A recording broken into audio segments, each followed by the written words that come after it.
सुप्रभात बच्चों। हम खेल और इतिहास पढ़ रहे थे। खेल और इतिहास का बड़ा घनिष्ठ संबंध है। खेलों की प्रतियोगिताओं के बारे में हमने चर्चा किया है कि हमारे यहाँ हॉकी और क्रिकेट जैसे खेल बड़ा ही लोकप्रिय है। स्थानीय स्तर पर नगर, तहसील, जिला, राज्य और राष्ट्रीय अंतर्राष्ट्रीय स्तर पर ये प्रतियोगिताएं आयोजित की जाती हैं। मेजर ध्यानचंद जी का आपने नाम सुना होगा। वो हॉकी के जादूगर कहे जाते हैं। उनके नेतृत्व में 1936 में भारत की हॉकी टीम ने बर्लिन में ओलंपिक में स्वर्ण पदक जीता था। इसके पहले उन्होंने नेतृत्व किया था 1928 और 1932 में भी भारत को स्वर्ण पदक मिला था। इन मैचों में ध्यानचंद भारतीय टीम के खिलाड़ी के रूप में थे। 29 अगस्त को मेजर ध्यानचंद जी का जन्मदिन होता है और इस दिन को राष्ट्रीय खेल दिवस के रूप में मनाया जाता है। खेलों का अगर हम देखें तो आज पूरी तरह से अंतर्राष्ट्रीयकरण हो गया है। 20वीं-21वीं शताब्दी में खेलों का अंतर्राष्ट्रीयकरण हुआ है, जिसकी वजह से आज कोई भी खेल एक राष्ट्र तक सीमित नहीं रह गया है। दूरदर्शन और अन्य चैनलों से खेल स्पर्धाओं का सीधा प्रसारण किया जाता है। ओलंपिक, एशियाई राष्ट्रमंडल या विंबलडन जैसी अंतर्राष्ट्रीय स्पर्धाओं का आनंद आज विश्व भर के लोग लेते हैं, चाहे उनका देश खेल में शामिल हो या न हो। हॉकी, फुटबॉल या क्रिकेट के खेलों के लिए विश्व कप प्रतियोगिताएं आयोजित की जाती हैं।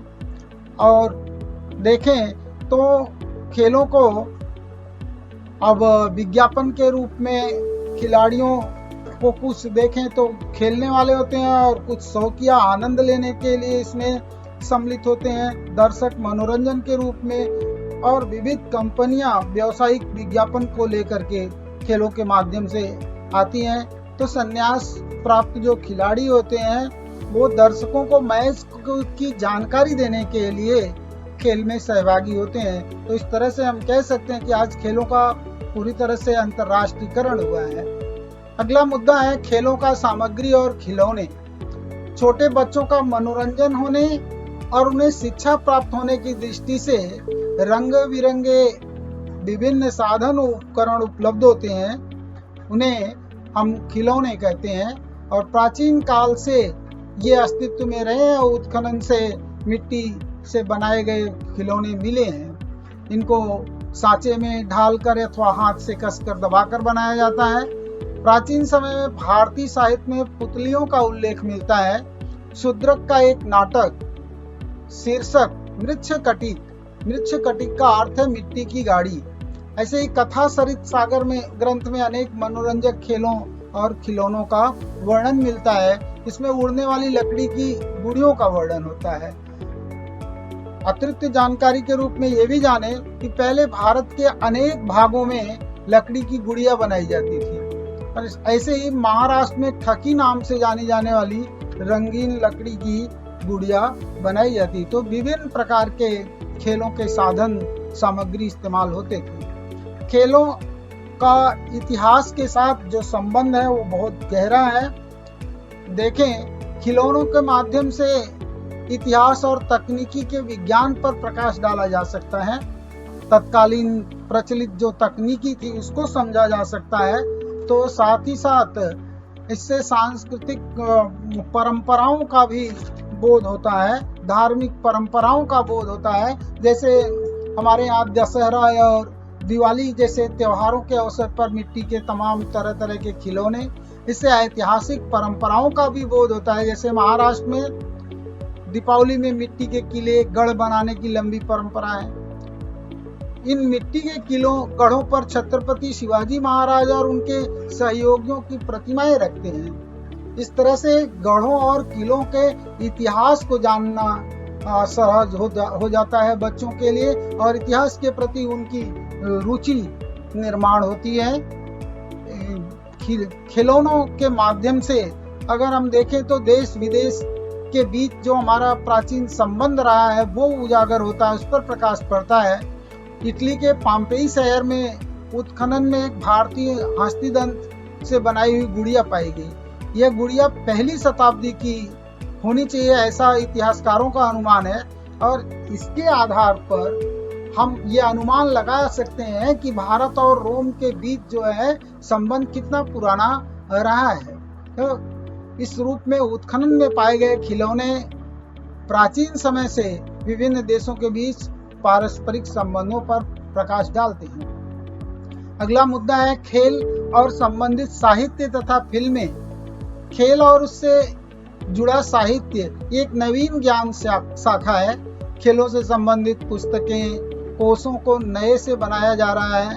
अभी अभी मराठी में भाषा में मलखम का इतिहास प्रकाशित हुआ है। व्यायाम पर कोष पाया जाता है। खेल विषय पर निरंतर कलम चलाने वाली षटकार नाम की पत्रिका पहले प्रकाशित होती थी। अंग्रेजी में खेल विषय से संबंधित विपुल साहित्य सामग्री उपलब्ध है। खेल का लगातार प्रसारण करने वाले अनेक चैनल है दूरदर्शन पर, जिस पर लाइव प्रदर्शित किया जाता है। समाचार पत्र हैं जिनमें अलग से ही खेल का एक कॉलम होता है हिंदी अंग्रेजी समाचार पत्रों में। ऐसे ही खिलाड़ियों और खेल पर बहुत सारी फिल्में भी बनी हैं। मेरी कॉम और दंगल इसका उदाहरण है। लगान है फिल्म बनी हुई। ऐसे ही धोनी के ऊपर, MS धोनी के ऊपर फिल्म बनाई गई है। सचिन तेंदुलकर जी के ऊपर, उनके जीवन पर फिल्में बनी हैं। तो इसी प्रकार से हम देखें तो मेरी कॉम के बारे में अगर बात करें तो ओलंपिक में भाग लेने वाली, कांस्य पदक प्राप्त करने वाली प्रथम महिला मुक्केबाज रही हैं। और फोगट बहने प्रथम महिला कुश्ती पहलवान के रूप में जानी जाती हैं। ये दोनों फिल्में उनके जीवन पर आधारित हैं। फिल्म निर्माण करते समय इन बातों का ध्यान रखा जाता है कि किस कालखंड की है, उस समय बोली जाने वाली भाषा, वेशभूषा, परिधान, इन सब का अध्ययन करना पड़ता है। तो इससे स्पष्ट होता है कि खेलों का इतिहास के साथ बहुत गहरा संबंध है। खेल और व्यवसाय के बारे में अगर हम बात करें तो खेल और इतिहास को सरसरी दृष्टि से देखेंगे हम तो बहुत ही अवसर मिलता है कैरियर के लिए। खेल से संबंधित क्षेत्र में इतिहास के विद्यार्थियों को इस तरह के अनेक अवसर मिलते हैं। विद्यालयी स्तर पर भी मिलते हैं बच्चों को, उनको बढ़ावा दिया जाता है। राष्ट्रीय और अंतर्राष्ट्रीय स्वरूप की खेल प्रतियोगिताओं के संदर्भ में लेखन समीक्षण करने के लिए इतिहास के तज्ञ लोगों की जरूरत पड़ती है। खेल प्रतियोगिताओं के चलते उन खेल प्रतियोगिताओं का समीक्षापूर्ण निवेदन करने वाले, रनिंग कमेंट्री करने वाले, आंखों देखा हाल, इसी तरह से तज्ञों को दर्शकों श्रोताओं के सम्मुख खेल का इतिहास, पिछले आंकड़े, खेल में हुए अब तक के कीर्तिमान, ख्याति प्राप्त खिलाड़ी, इन सब से संबंधित ऐतिहासिक जानकारियां, स्मृतियां ताजी रखनी पड़ती है। दूरदर्शन पर हॉकी, क्रिकेट, फुटबॉल, कबड्डी जैसे खेलों का सीधा प्रसारण होता है। अलग अलग चैनलों के कारण इन खेलों से संबंधित जानकारियां प्रसारित की जाती हैं। अंपायर या रेफरी की भूमिका होती है।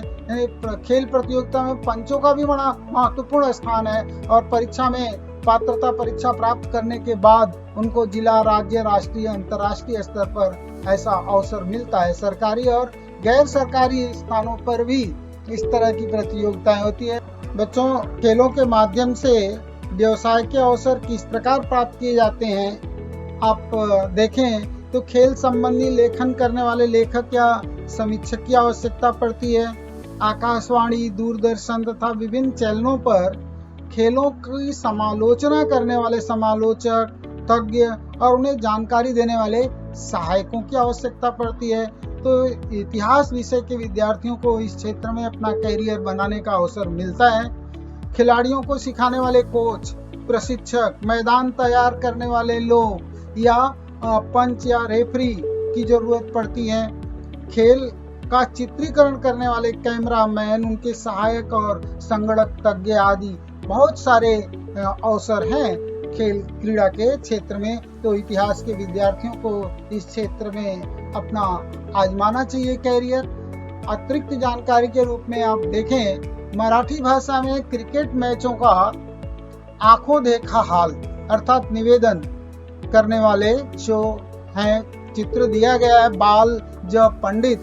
आप देखें आकाशवाणी से इस धारा प्रवाह निवेदन यानी रनिंग कमेंट्री को लोग कानों में प्राण लाकर सुनते थे। यह धारा प्रवाह निवेदन करते समय बालज पंडित उस मैदान का इतिहास, खेल से संबंधित यादें, पहले किए गए कीर्तिमानों की जानकारी देते थे। उन्हें क्रिकेट और इस खेल के इतिहास का उत्तम ज्ञान था। परिणाम स्वरूप उनका धारा प्रवाह निवेदन बहुत ही रोचक और आकर्षक लगता था। तो ये लेसन पूरा हुआ। आप सब इसका एक बार अच्छी तरह से वाचन करें और स्वाध्याय के प्रश्नों को हल करें। धन्यवाद।